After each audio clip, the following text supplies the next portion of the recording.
बच्चों, आज हम मेंडलीफ पीरियोडिक टेबल के बारे में पढ़ेंगे और मेंडलीफ पीरियोडिक टेबल को ही बेस मान के मॉडर्न पीरियोडिक टेबल बनाई गई।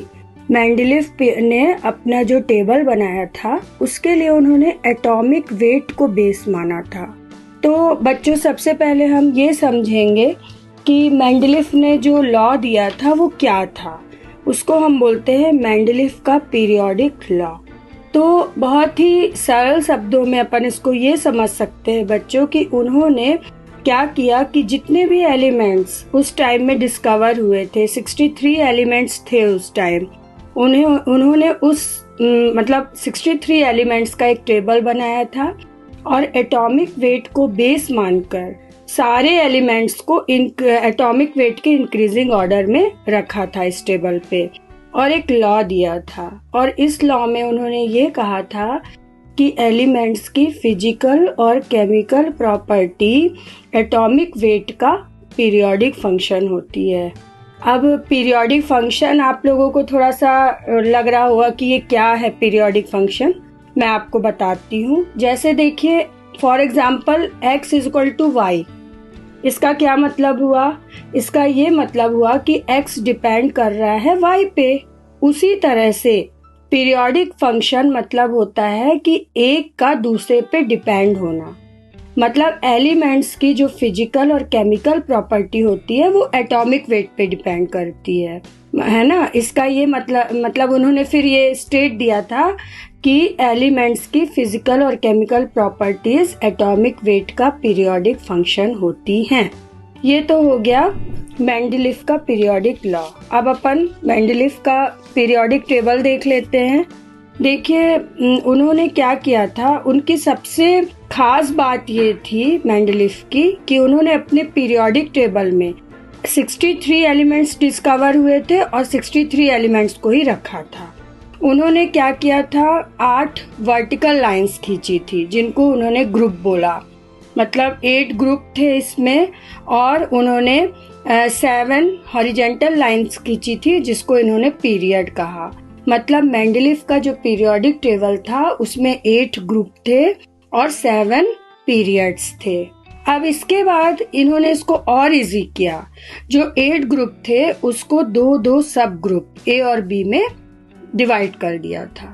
इस तरह से इन्होंने टेबल बना दी। मतलब सबसे पहले 8 वर्टिकल लाइंस थी, मतलब 8 ग्रुप थे, और 7 हॉरिजॉन्टल लाइंस थी, मतलब 7 पीरियड थे।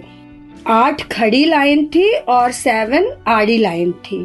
अब जो 8 ग्रुप थे उसके 2 सब ग्रुप थे, ए और बी।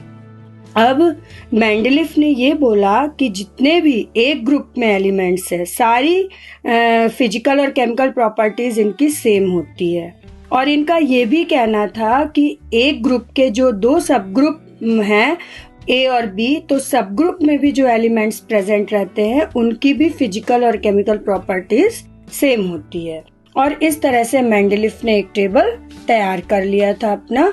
और इसके बाद फिर टेबल जब बन गया तो उसको काफी जब उसकी स्टडी की गई तो उसके एडवांटेज और डिसएडवांटेज अपन को पता चले। तो पहले बच्चों अपन इसके एडवांटेज देखते हैं। एडवांटेज में पहला पॉइंट ये है, सबसे अच्छी बात ये थी कि 63 एलिमेंट्स उस समय डिस्कवर थे और 63 एलिमेंट्स को उन्होंने अपने टेबल में रखा था। और उस समय नोबल गैसेस नहीं बनी थी, नोबल गैसेस डिस्कवर नहीं हुई थी। उसके बाद सेकंड, इन्होंने पीरियोडिक प्रॉपर्टी को एटॉमिक वेट के प्रोपोर्शनल बताया। मतलब इनका ये कहना था कि अगर एटॉमिक वेट हम इंक्रीजिंग ऑर्डर में एलिमेंट्स के उनको रख देते हैं तो पीरियोडिक प्रॉपर्टी पता चल जाएगी कि कौन सी प्रॉपर्टी कहाँ पे इंक्रीज हो रही है, कौन सी कहाँ पे डिक्रीज हो रही है। थर्ड इसका ये था एडवांटेज, जो बहुत अच्छी चीज थी, कि जो एलिमेंट्स डिस्कवर नहीं हुए थे उनके लिए इन्होंने वैकेंट स्पेस रखा। मतलब खाली जगह थी इनके टेबल पे जहाँ पे वो एलिमेंट्स आ सकते थे जो अभी डिस्कवर नहीं हुए थे। और एक बहुत अच्छा एडवांटेज इनका ये था कि जो एलिमेंट्स नहीं खोजे गए थे, डिस्कवर नहीं हुए थे, उनकी प्रॉपर्टीज भी ये प्रिडिक्ट कर लिए थे। तो ये मेंडलीफ के पीरियोडिक टेबल का एडवांटेज था। अब इसके बाद मेंडलीफ के पीरियोडिक टेबल के डिसएडवांटेज भी थे कुछ। पहला डिसएडवांटेज तो ये था कि जो इन्होंने ए और बी 2 ग्रुप बनाया था, तो इस ग्रुप में सारे एलिमेंट्स सिमिलर नहीं थे। मतलब बहुत सारे ऐसे एलिमेंट्स थे जो डिसिमिलर थे, फिर भी साथ में रखे गए थे। फॉर एग्जाम्पल आप लोग देखिए, अगर आप टेबल पे देखेंगे तो सोडियम, पोटेशियम, रुबिडियम को कॉपर और सिल्वर के साथ रख दिया गया, जबकि उनमें कोई सिमिलरिटी नहीं थी। सेकंड, इसका डिसएडवांटेज ये था कि जो सिमिलर प्रॉपर्टी वाले एलिमेंट्स थे उनको दूर दूर रख दिया गया, जैसे प्लैटिनम और गोल्ड। तो ये इसकी सेकंड मतलब इसकी डिसएडवांटेज थी। उसके बाद बच्चों, इन्होंने आइसोटोप्स के लिए तो कोई जगह ही नहीं बनाई।